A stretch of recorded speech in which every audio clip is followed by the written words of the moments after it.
isso se aplica na Copa mesmo, na situação de Fluminense e Vasco, sei lá, guardando as proporções. Já se aplica, sim. Mas diga lá, Mauro.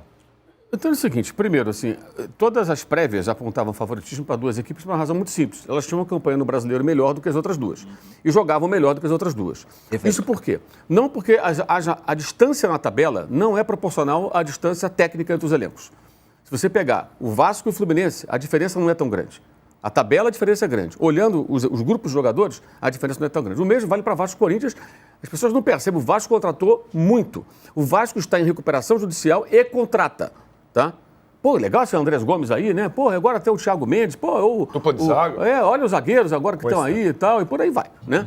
Então o Vasco se mexeu, contratou, mesmo entrando SAF, atenção, virou SAF e entrou em recuperação judicial, que é um passo anterior a uma empresa entrar na falência, né? Enfim.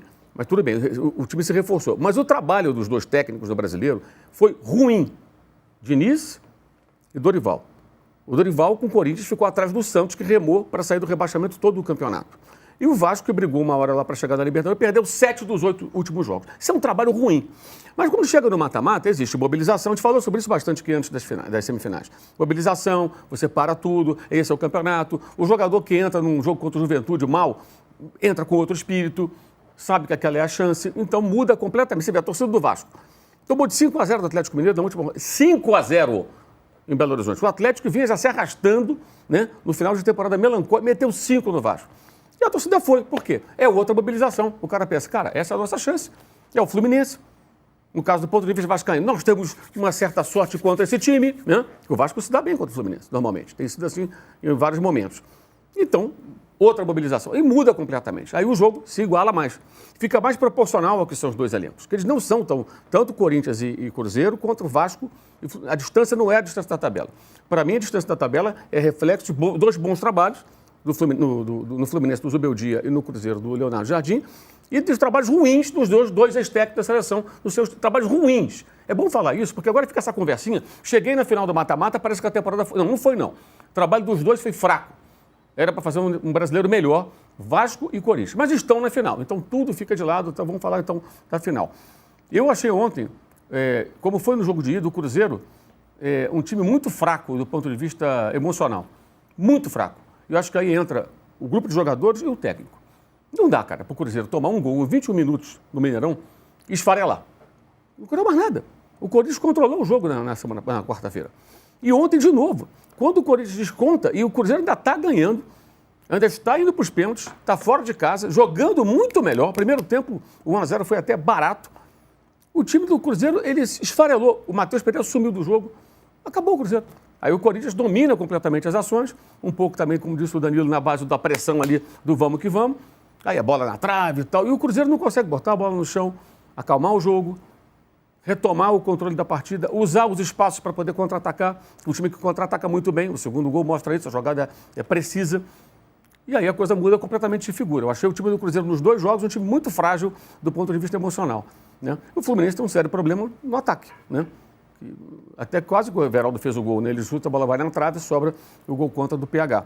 Mas tem esse crônico problema no ataque do Fluminense que eu acho que prejudicou muito o time nesses dois jogos. Mas eu acho que, assim, ficar agora os dois técnicos, ou sei lá mais quem, exaltando o trabalho dos dois, porque chegaram numa final, cara, o mata-mata é assim. O Crystal Palace ganhou do Manchester City a Copa da Inglaterra, né? Pô, e quantas histórias a gente tem aí de mata-mata com o time mais fraco vencendo, ou o time não tão bem treinado. Agora vamos fazer a final, né? Eu acho que é bem parelho, assim, pelo que os dois times são. A minha dúvida é como o Vasco vai se comportar fora de casa no primeiro jogo. Acho que esse é o grande desafio do Vasco. Conseguir jogar bem em Itaquera. Normalmente não acontece, mas como é outra competição, outra mobilização, pode ser que o Vasco consiga se organizar bem. Acho que esse é o grande desafio do Vasco. O Corinthians já sabe mais ou menos como vai ser. A gente tem uma ideia mais clara, né, do comportamento da equipe, como ela reage e tudo mais. Mas o Campeonato Brasileiro, eu acho que ele apontou uma diferença que não existe entre os elencos. Tá? O Vasco se reforçou muito e o time do Corinthians não é um elenco ruim, não. Vamos com calma. É caro e tem bons jogadores, subaproveitados durante o Brasileirão, mas que pode produzir mais, como produziu ontem, no momento que o Cruzeiro mostrou ser um time meio banana, sabe? Um time meio modo banana.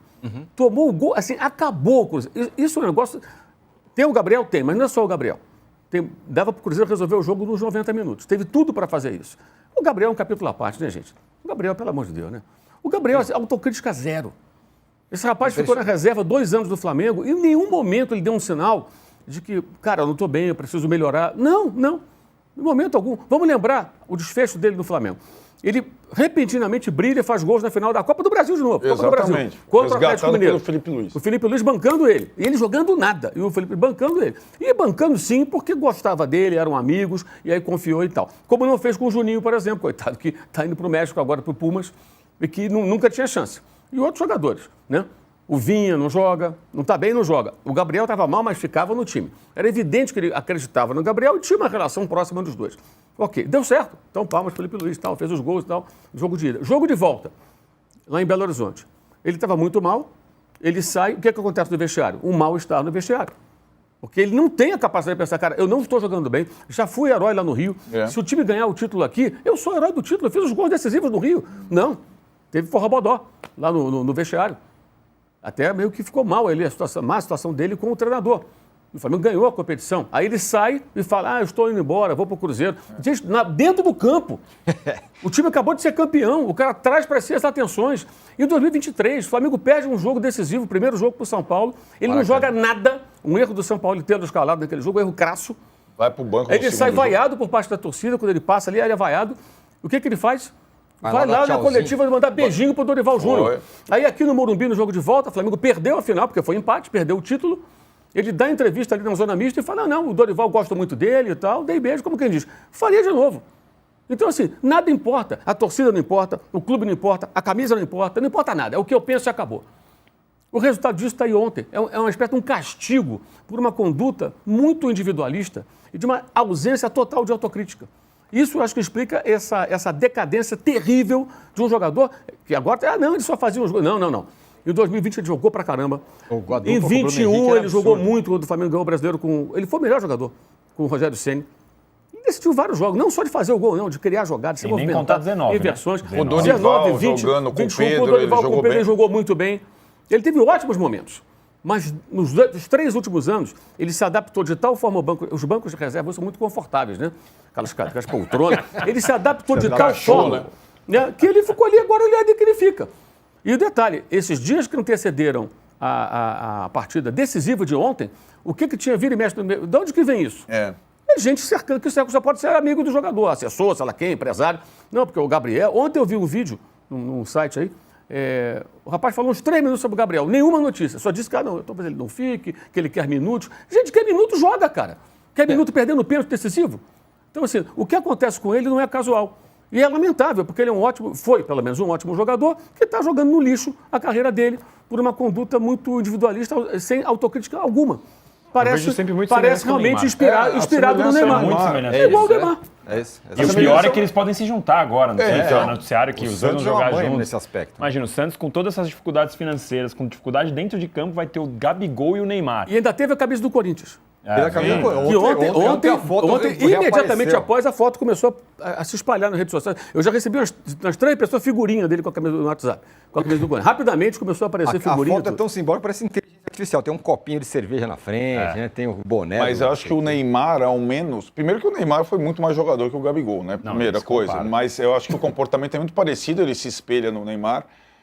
São parceiros, mas o Neymar ainda tem, um álibi de ter se machucado muito, ter tido uma lesão séria recentemente. O Gabigol não teve lesão nenhuma. Nada disso. Zero. Nada disso. Então, na verdade, é uma questão de... O cara definhou como jogador de futebol. Mas... Os dois têm um problema em ouvir. Eles nunca ouviram não.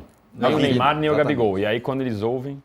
Ô, Trajano, você já falou do Gabigol, mas com relação aos eliminados, um ponto importante do Cruzeiro, né? O Leonardo Jardim desistiu. Não vou mais ficar... Inclusive, não vou mais ser técnico. Essa é a ideia, que ele não vai ficar no Cruzeiro.